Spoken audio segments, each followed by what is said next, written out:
d'aquests objectes és la posició que els fa començar a moure's o a continuar movent-se. El resultat és un moviment rectilini uniforme o al repòs. A la vida real existeixen forces actuant, pes, frenament, que alteren la velocitat dels objectes.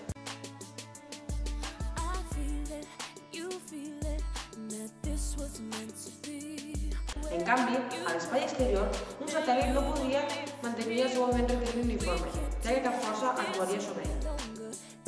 I llavors, què passa amb els planetes? Els planetes estan sota la influència de la dinàmica del moviment circular.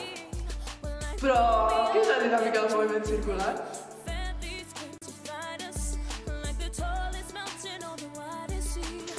Això és una galera i aquí hi ha aigua.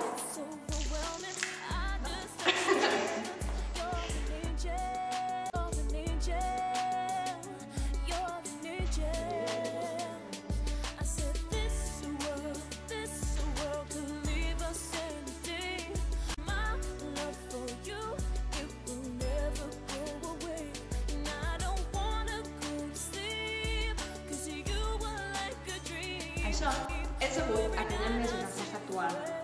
La primera força és anomenada força centrípeta, la qual actua cap al centre del cercle. Aquesta força és deguda a la mà que estira la corda i la galera. La segona força és l'anomenada força centrífuga.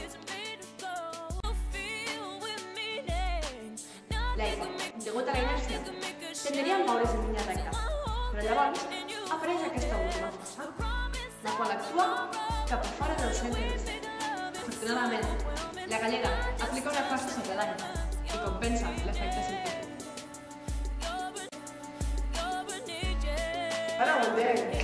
Hi ha molts exemples a la nostra vida dels quals no en donem compte. Per exemple, els planetes en l'espai exterior no disposen d'una corda per a proporcionar-los la força centrípeta. Aquesta força és produïda pel propi pes dels planetes, el qual forma la gravitació universal.